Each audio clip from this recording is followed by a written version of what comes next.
Hello Samantha and my fellow communications class. Today I'm going to show you how to plant a conifer in a container, more specifically a Blue Spruce Seedling. Most conifers are planted very similarly, but depending on the type of tree that you have, the planting requirements may be a bit different.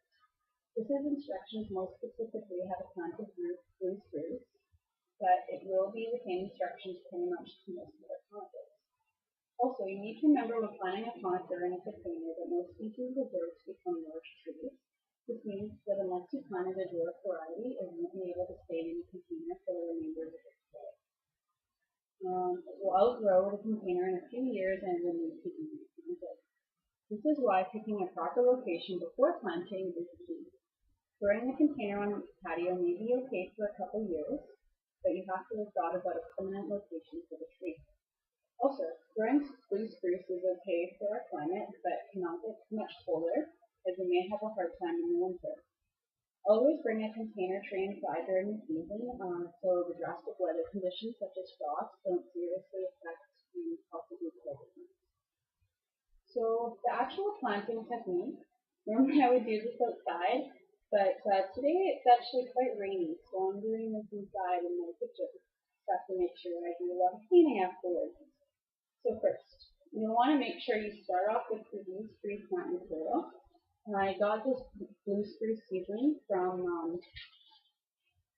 the UBC Forestry, the UBC Forestry area, so I can trust that it's actually a good plant. There's no bugs, it doesn't look like it has any diseases or anything on it, so it's a trusted source. You want to plant it in a pot that's 9-inch deep. I actually measured this one with the ruler. It's 10 inches, so everything's good. You need to make sure that the container has holes in the bottom and it's well drained. This one actually is. I have a plate underneath just temporarily so that the soil didn't leak through. So you want to fill up the pot with good potting soil that has perlite and drains well. You can't really see the perlite in here, but there is some perlite. So you make a hole in the center where you begin to plant your seedling. I've already kind of pre-done that, so there's a hole. You want to just loosen up the root system a little bit, and then you just want to kind of cover it up with the dirt that's there. So here we go. It's always good to make sure that everything's centered. And then you'll just want to cover it up here with some bark mulch that I've already kind of pre-prepared. The bark mulch keeps in water, so it helps make sure that you don't have to water frequently. And it also helps with cold and also the scorching of the sun. It kind of is like an insulator for the plant. There you go. You don't want to plant too much. You want to leave it like that. So right after putting the bark mulch and soil in, you want to water it.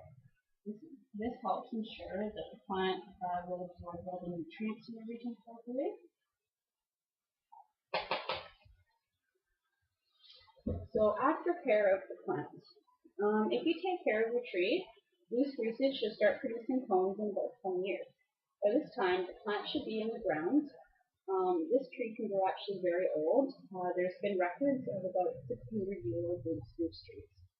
Because Blue Spruces are very slow growing, it makes a good container plant for a number of years. Even actually a really good potted Christmas tree, because if you have kids, especially I know this from firsthand, not me, but one of my friends has this.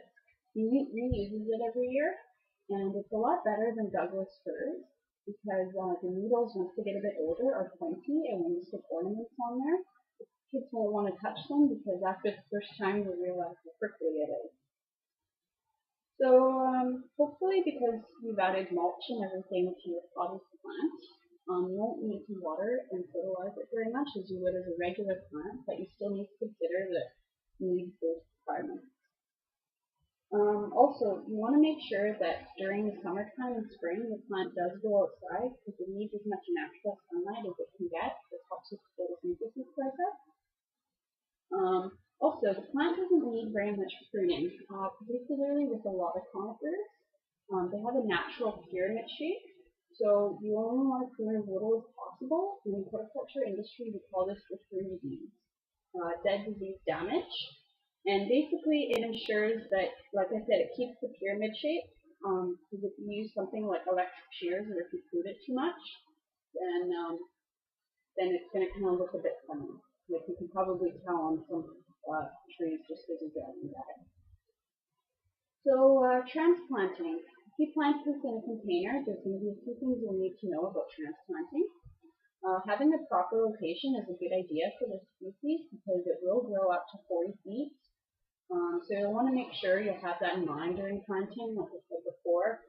Make sure you have a spot to put it once it starts to outgrow the pot. You don't want to stick it by the driveway or right by your house because the branches will actually grow out quite long, and then you'll constantly have to be pruning them so they don't get into your house or hit your car or something like that, and that will kind of make the tree look a bit funny as well. So once transplanting from a container, you need to loosen up the root ball that forms around the container. And this is so you can ensure that the plant gets proper aeration and that the roots don't grow kind of a bit entangled, so it can actually develop into the ground when you put them in. So also you want to make sure that the soil is well moistened when you're transplanting it. The roots need to either be neither too dry nor too wet, because this can be harmful to the tree. And remember, all transplanted trees will go through a stress phase. So if the tree looks like it's dying, don't worry, it's not you.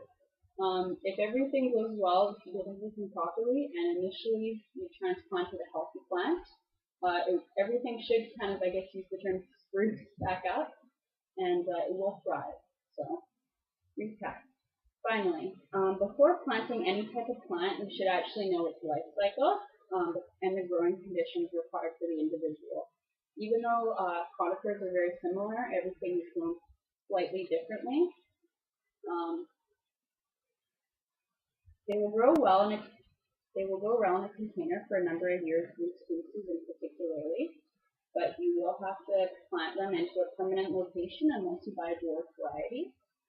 If all growing conditions are right for the plant, they should live for a couple hundred years old, so they are a long-lived plant.